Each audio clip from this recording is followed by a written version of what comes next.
you know, everybody talks about new services, and you know, sometimes I think 10 years ago I was giving presentations talking about new services, and digital was going to be the end-all, be-all, and we now talk about spectrum and new services.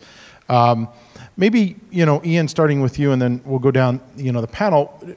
Do you guys actually see, with where we are with spectrum today and the spectrum available for broadcasters and other services, you know, is the future of these new consumer services really achievable? Is it here? And just, you know, where do we see that going? A good question. I think we have to break the issue down into two. First of all, multi-screen services and ad hoc consumption is certainly growing. From our perspective, users' expectation to access not only linear schedule but multi-screen services is certainly having an impact on the valuation of spectrum. What we're finding now is that with spectrum reallocation happening, and I mean many of the decisions have been made here and now, a lot of the regulators are trying to make the decision, do we actually leave spectrum as being broadcast specific, or do we reallocate spectrum for mobile services, for OTT and VOD services?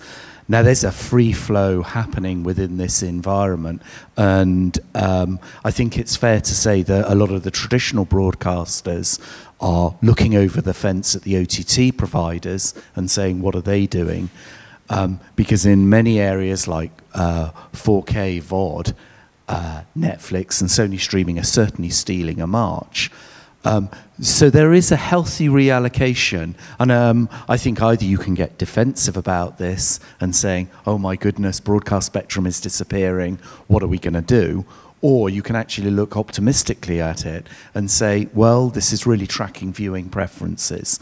Many of the younger demographic are going to sort of ad hoc viewing, which tends to favour allocating spectrum on more finer granularity for access to specific channels, access to particular programming, rather than having dedicated channels. So I take quite an optimistic view. I think it's good for the industry. I think we've got to actually acknowledge the fact that consumption patterns are changing, and you know, we've got to be open-minded about that change. Okay, well, where do I begin? I'm not the broadcaster. What am I? Well, set the scene a little here. Interference reduction. There's a geeky subject. That gets us all depressed immediately. Where does that all fit with this, what Ian just said? Well, I'd like to think optimistically too. We are an engineering group, fundamentally, and our real role is to deal with fixing interference on satellite transmissions. Things like Rich has mentioned, carrier ID, we've got various other initiatives with GVF, Global VSAT Forum, etc. Lots of us working to make things better. We work particularly with VSAT systems, building tools for satellite operators to fix and find where terminals are going wrong, etc., etc. So where am I going with this in the broadcast sense? Well, of course, spectrum, as you know, I'm not sure, I'll be a little negative for a moment. There's a bit of a battle going on between us and them, the satellite versus the mobile. And that's all happening in November, as some of you know, at WRC15. It's going to be big. My take, and our group's take, we're not into the regulatory thing. It's engineering and technology that gets us out of this. And I think the mistake, perhaps, of the industry has been that the engineers of both sides perhaps haven't got together enough to start figuring out how we use these wonderful technologies that are coming along. And the fact we need everything. The broadcaster needs mobile as much as he needs his fixer. He needs everything. So I think the word hybrid has to come into this conversation. And people like Intelsat are already providing hybrid networks.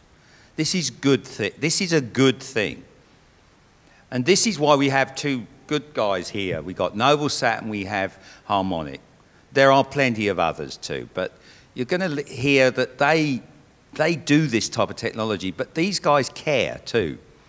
These guys care about delivering service quality and making sure that things like interference are a thing of the past. by developing smarter modulation methods, just being smart. Let's not worry about all the technology right now. So very unusual here in this panel. I noticed Rich put me smack in the middle here. Thank you, Rich. And I could duck and dive, and I could be quite miserable about this, but I am not. I am like Ian, and I'm sure Itzik will agree with me that this is good stuff. We have to change. And I think the satellite industry has to also change. It is actually. It's just we're in a bit of a negative moment because of the battle, guess what? The big battle of C-band.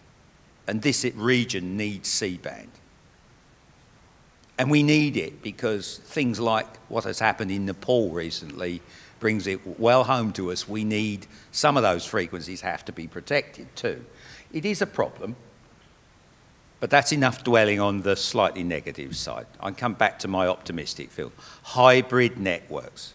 We've got to work the technologies, and these technologies do migrate across both areas of both the mobile industry and the satellite industry, and each industry needs each other. So engineer our way forward. That's where I'm coming from. Thank you. I would like to widen the question a little bit. It's not just about broadcasters. Today we are facing somehow the conflict on the C-band between the cellular network and the other use of satellite. But I believe behind the corner, some much more demand for spectrum is waiting for us. That's a whole bunch of new LEO constellations, with some forecasts speaking about between 5,000 to 10,000 new satellites starting 2019, with all those LEO applications, which many of them require direct connectivity between the satellite and the handsets or the consumer appliances. It may be Internet of Things or consumer appliances. The demand, the chaos which today is creating on the C-band will definitely be on the KU and probably on the KA as well. We should take into account that the spectrum is a limited given resource. You can't expand it. You have what you have, but you can use it much more wisely. For example, a lot of things taking as given today should be re-questioned. For example, with antennas, cross-pole interference. Today it's given. I'm not sure this is the way it should be in the future. There are a lot of other techniques which we have already employed, kind of having a much more interference-resilient modulation schemes, adding algorithmic elements into the modulation scheme, which is interference resilient. There are a lot of, and this is just already there, and just by adding that, we have been able to get additional 15 dB of better resilience than standard technology, and this is just the beginning. I believe in many areas which today it seems the conflict is given, it shouldn't be that. For example, on the C-band, there are ways which are our concrete roadmap to let coexistence of LTE and any kind of satellite transmission, and I don't care if it's broadcast or data communication or whatever, or Internet of Things or whatever there, but there are ways, technical ways, to allow coexistence and to have a better utilization of the spectrum than done today. Until today, it has been easy. There have been a lot of available spectrum, but one thing is given, the amount of radiators is increasing daily as we speak. It may be professional or commercial radiators, or it may be even the handset. In certain, there are billions of handsets already in the market. In certain situations where they're getting quite too close to the antenna or too close to some critical equipment, and the amount of pollution in the air increases as we speak. If we will not be able, by means of technology, because there are no other way to do it by means of technology to enable coexistence, then a lot of then actually progress, technology progress will be stopped, and there's no reason for that. I believe there's still a lot of work to be done before we come to any critical point. Thank you. You know, kind of building on where you were going, Itzik, do you have a thought on, you know, different strategies operators could use to improve spectral efficiency, whether it be, you know, technologies that are available today or areas in industry we ought to be looking at to improve the utilization of spectrum? Some of the measure has been done today, but there's a lot, and we have a detailed roadmap in order to enable, as I said, coexistence of different radiators. Let's call it the most generic way: broadcasted, satellite communication, Internet of Things, whatever will come there, and I believe there will come much more. As I said before, just one of the major waves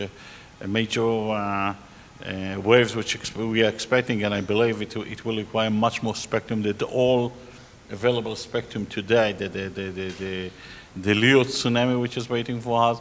So there's very specific ways that I believe the best way for the broadcasters actually to work together with the technology vendors and to promote those technology. Those technology actually are costly to develop, and without having the industry support or industry finance or industry demand this way or the other, it will develop much slower. End of the day, it must be developed. But broadcasters who want to benefit from it should work with the technology, with the vendors, and to enable those things to happen sooner than later. Thank you. I don't know, Martin, similar question. I think it's just giving me another enormous headache of the interference. Can you think, and I like the word pollution, because interference is a pollutant if we let it keep going. And if you think about growth, it is a problem. And here we go, we're going back down, sliding rapidly into the negative again. The thing is, I think there's something Itzik said also, was the working together bit. That's how we got carrier ID to fly. It was an impossible, everybody talked about it, but it wasn't going to fly. You have to work together. It takes technology people, it takes engineers, it takes processes, it takes planning. And it's not easy. Tell me, it is really not easy. Just carrier ID, one thing. It has been hard. And as you rightly say, it's going to be hard if the broadcasters don't work more closely, or everyone work more closely. Then we can all provide the services. We've got to get that piece of spectrum to work for us. And operators will need help. Everybody will need help. We need to plan better. We need to organise ourselves better. I think it's something IRG can do. Certainly engineering, we're already in there. We're thinking the big data type problems, because data just is growing. So things like the arguments between mobile industry and satellite about mobile says it's going to grow so much and satellites say it isn't. Well, don't know. I'm not sure. What is the growth? I think it's going to be quite spectacular, would be my summation of that. So it's this working together and planning and being organised. And I don't think we're organised enough. But I think, I have to say, from the people I've got in our group, people I know like these guys here, it is technology that's starting to give us the lead to get us out of the mess. But we are heading for a mess, sadly, but I think technology can do it. I hear, perhaps pick up on that. Well, I mean, I like the analogy where you talk about spectrum being like seafront real estate. I mean, there are other analogies that are used, that it's almost like highways. The more highways you build, the more traffic you attract. And I think if we're getting back to the thing about spectrum efficiency and efficient spectral use, there are a number of factors. First of all, if you were looking at linear scheduled, actually endorsing sort of the latest compression techniques, to successively reduce by significant factors of anywhere between 30 and 50% the bandwidth that your HD channel uses, or enabling new channels like UHD to come along. But I think actually there are a number of other trends that broadcasters are dealing with. First of all, the expectation for more and diverse traffic, in the fact that not only is it the living room screen that you're viewing on, it's the multi-screen environment. Now, I think that broadcasters, unless you really squeeze them, or even content aggregators or IP suppliers, they're all been to this day quite wasteful in terms of the spectrum that they've used. You look at the way that national broadcaster will use the national feed and contribute local programming. Often that implies complete duplication of spectrum or spectrum usage. Now, you could actually use the reinvention of the industry to introduce things like targeted advertising, splicing local and national content, so thereby reducing the number of duplicate channels that there are also being transmitted. I think another interesting move is broadcasters have felt compelled to actually broadcast in each format as and when it comes about. So this has resulted in not only linear scheduled broadcasts of SD, HD, and now Ultra HD, but also a myriad of multi-screen formats. Now, either broadcasters can sacrifice their margin to keep ahead of this race, or fundamentally change what they're doing and saying, we will broadcast in one mezzanine format, that it is the responsibility of the local carrier to actually then transcode or present that material in those formats. And we're already beginning to see those kind of changes transitioning, with significant public broadcasters saying, we no longer can keep on top of this multi-format environment, that we must look more to operate as, say, the telecoms industry does, where it often uses one mezzanine audio codec and then actually uses local point of presence to actually break out. So I think in all of these ways, for linear scheduled TV, it's got to be more efficient in terms of compression, more efficient in terms of how it actually deals with national and affiliate feeds, endorse the use of mezzanine formats and more regional transcoding, so that deals with the linear side, plus also embrace the more ad hoc viewing of it and not view it as being a satellite versus IP type discussion, and more the fact that satellite, cable and terrestrial have their view to supporting IP streaming or dedicated broadcast infrastructure. So I think there are a number of fronts that can really further spectrum efficiencies. Ian, if you could, I'm just kind of curious, when you mentioned like the deployment of Ultra HD, HD, and SD, you're transmitting multiple services, or older compression technologies. Do you know of an estimate, or do you have an opinion on, if operators today reinvested in technology, how much more capacity, or whether it's spectrum or you think of payload capacity, what type of gain would be available if people who were operating MPEG-2 moved to an MPEG-4 and HEVC or the like? Well, I think there are two ways of answering your question. If you were comparing the move from SD to HD, where MPEG AVC was used, the headline figure was saying it would offer a 50% improvement. And certainly 50% was the figure that most people were aiming for, that at point of launch, most people were actually achieving 30, 35%.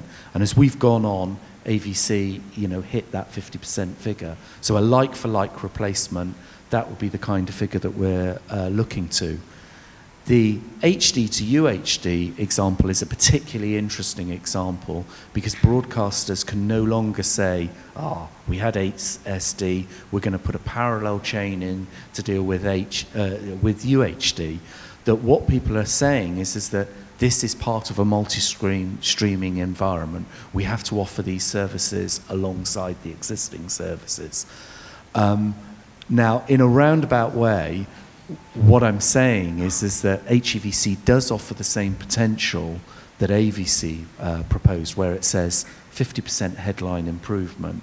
And certainly for the larger screen formats, it can deliver more than 50%, because a lot of the efficiencies that HEVC has to offer are particularly targeted at dealing with large format screens. So I think that you are looking at launch now that HEVC here and now is delivering the network's efficiencies that people would like to see to alleviate the most important network congestion, and that is in HD. It's in HD movies. You look at any of the state of the internet type reports that are predicting anywhere between 60 to 75% network utilization. The headline grabbing figure may well be UHD with HEVC, but certainly it's the backhaul of HD that is the main bottleneck and is the main area that people are looking to see. So one of the things that I do a lot of is actually comparisons of AVC and HEVC, and people always like these figures. So for a premium sports channel, you could be looking at, say, anywhere between 10 to 15 megabits using MPEG-4 at the moment. For the top-end premium type capability, if you were replicating that for HD, you'd be looking at somewhere between, say, 4 and 6 megabits with HEVC. Now, for UHD services, they've got to remain equivalent and not overuse bandwidth. So a lot of the early services that you're seeing, say from Netflix or Sony Streaming, are saying they're using 22 megabits, of which 16 megabits is the HEVC payload. The development of HEVC will bring that down to 10 megabits. And I suppose the main thing is people are looking to see more for the same usage of spectrum. So where you're seeing sort of 10 to 15 megabits being used at the top end for premium sports, for HD AVC, people are going to be very quickly looking to see equivalent type performance in UHD using that same spectrum. Thank you. I guess we'll ask another question, then we'll open it up to the floor. You know, Itzik, if you could, you know, when we talk about spectrum, we've talked a little bit about its use relative to satellite. We also hear, you know, in certain parts of the world, broadcasters either concerned, I think the message earlier was a defensive versus an embracing, I think, approach. You know, do we see the spectrum, whether you call it reallocation or right sizing, you know, usage, challenge to digital terrestrial television, or you know, how does that stake the future of, you know, broadcasters who may be looking to go in that direction? Do we see the spectrum crunch really stopping them from going, or is that maybe just a worry that's not to be foreseen? I believe that there's still a room in certain areas, almost of multiples of available usage of the spectrum. Namely, the spectrum is given, but spectral efficiency in certain area probably it's quite close to the channel limit. I'm not speaking about compression, which is a different issue which we do not address. We just address the spectral efficiency, namely getting out more megabit per megahertz, and whatever is done, and the megabit can serve for any purpose. But on certain area, especially in area of interference area, and I believe about, according to markets research, about 50% of the spectrum is polluted this way or the other. Some of them which are not defined polluted are practically polluted kind. I just brought one example of the cross-pole interference between in the antenna, but the cross interfere between the poles. Today it's given, I'm not sure that's it must remain that way.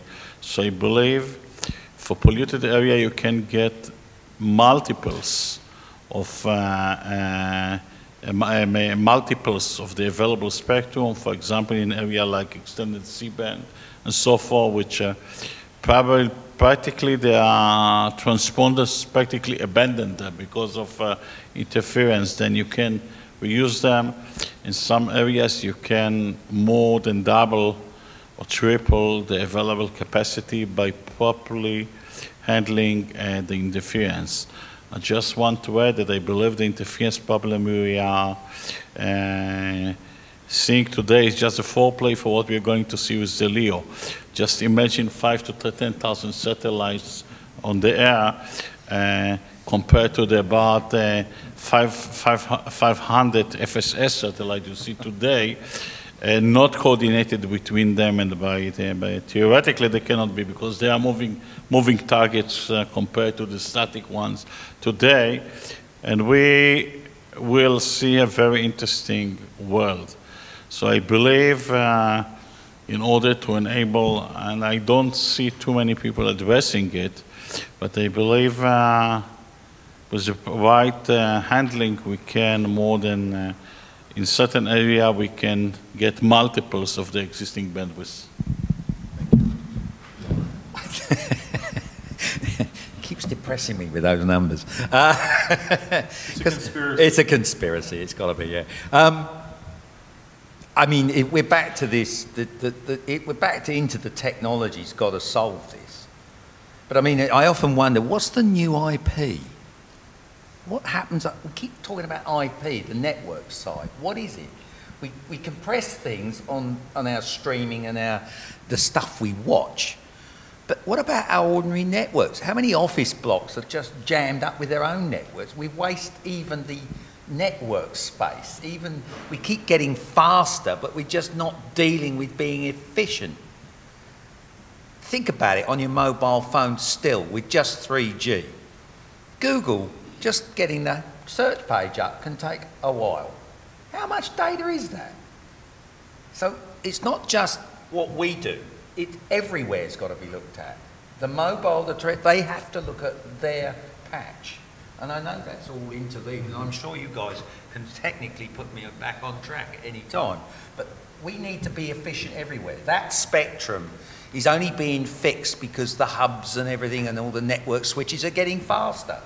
We're not solving the fundamental problem of the carrying of big data, because that's what this is about. Everything you and I want is big data in whatever form it comes in, but it's a lot of it now, and we have to get it right. And ignoring all the satellites for a moment, I'm not going down that one. That's another job. That'll be tomorrow. What are we doing about all that? And we need to work hard there. It's not my forte, but I do question it.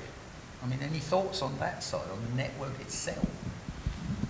Well, I think a lot of the broadcasters are getting quite savvy in terms of their usage, both of satellite spectrum and also in terms of broadband-enabled services, that this pitching of linear scheduled versus IP, I think many of the broadcasters and content aggregators have moved quite far on from that.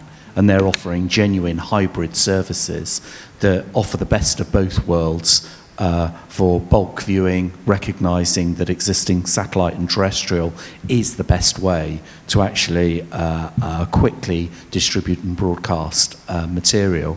And I mean, I think that anyone who thinks that broadband distribution for mass events like the World Cup and the Olympics is still disillusioned, because basically a lot of the broadband networks just do not have the capacity to actually scale for the delivery of real-time video, and that is where satellite and cable do have their forte. But that's not to say that the big broadcasters shouldn't be presenting the hybrid set-top boxes that they've got for ad hoc long-tail content that, after all, you know, we're of a certain age and demographic that, you know, by the end of the day we sit back and watch linear TV, but our kids are up in their room using dad's broadband to access countless ad hoc services. So I think that the successful broadcasters have blended between the existing DTH forms of delivery plus IP multi-screen. And that's a significant change, and that's quite a savvy change to recognize how to actually use spectrum. I also think that this idea of format independence delivery and actually recognizing that multi-screen doesn't just mean second screen like your smartphone or your PC. It can in fact mean the launch of new formats like Ultra HD will mean that things like MPEG-Dash will harmonize the approach that's being used, and that does have an impact for spectral efficiency also. Excellent, thank you. Now, if anyone from the floor has a question they'd like to direct to the entire panel or anyone specifically on the panel, don't all stand up at once. If you don't ask a question, we might call on you. Tricky subject. Well, I know, Lindsay, I know you're sitting there thinking about a question you'd like to direct to someone on the panel. And since I thought I'd get away with it, I would call on you, so. We can repeat the question if you'd like. Okay, so I think our panel here have a lot of experience in the satellite area, but one of the big debates that goes on amongst broadcasters is to do with terrestrial spectrum, UHF, and not just for distribution, also for program making. So I would say that the other debate about the higher frequencies, which is more to do with the debate between, say, the satellite industry and mobile, this is also an area for program production for wireless cameras. So maybe the panel could reflect on a broader range of use of spectrum by broadcasters and how this debate about sharing, which we heard earlier, how this might play out. Who wants to go at that? Well, you go. I'll go first. I mean, I think it's a very good point because, I mean, most people fixate on the impact of spectrum reallocation on distribution, and there are certainly some figures bandied about, particularly with 700 megahertz reallocation. But here and now for broadcast production that has reliance on certain frequencies, what's being contemplated for spectrum for video acquisition and production would make the reallocation of frequencies for wireless mics look Mickey Mouse, because it would have a significant effect on existing practice for wireless cameras. Now, I think undoubtedly the file-based production can alleviate some of that problem, but not all of it, simply because the vast majority of people have already moved to IP or file-based systems if they possibly can do in their production workflow. But there is a real bottleneck associated with the allocation of frequency specifically used for video production purposes. And I think this is where the debate being somewhat emotive about how much DTH spectrum will be lost, the production usage has got lost in that.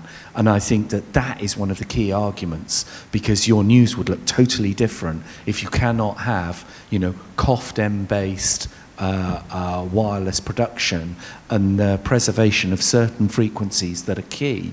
And I think that with a lot of these arguments, you've got to come up with a compromise solution. And I think that unfortunately for production usage and the preservation of those vital frequencies that are essential for news coverage, that's been overlooked. And I do think there should be more emphasis on preserving spectrum where it's actually needed and where there is no alternative and where it does actually form part of production practice, and not just roll all of the issues into one where it won't be properly recognised.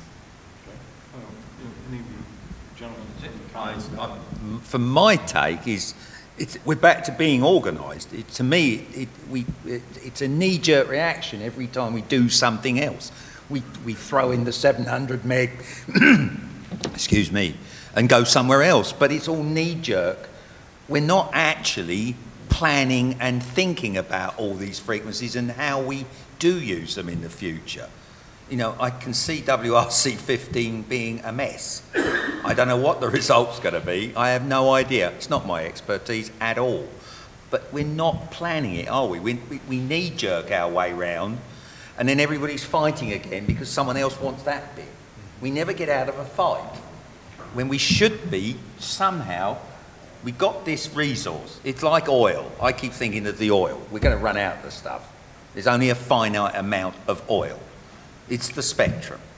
And everybody says, no, you can keep going higher and higher and we'll be into optical and it's fine. It still has, it's only so much.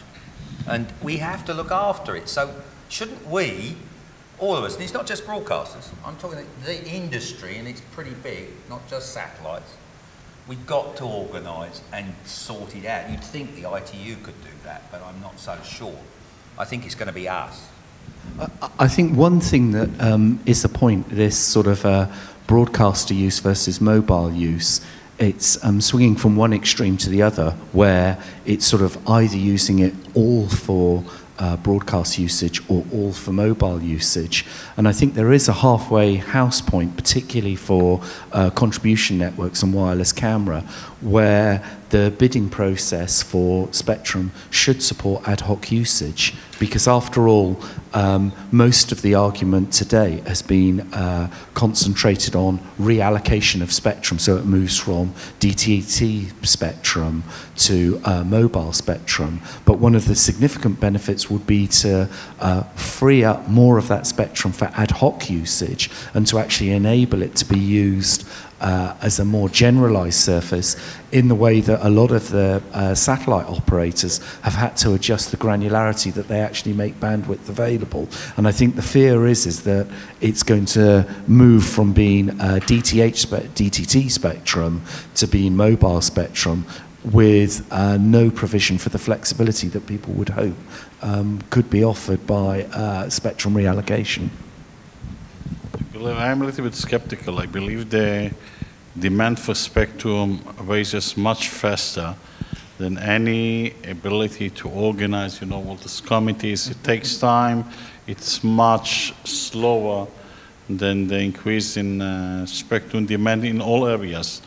Just pick an area from cellular, which increases almost exponentially every year, to video broadcast, which the amount of channels increases every year, to video technology, we're moving to standard definition, high definition, and so forth.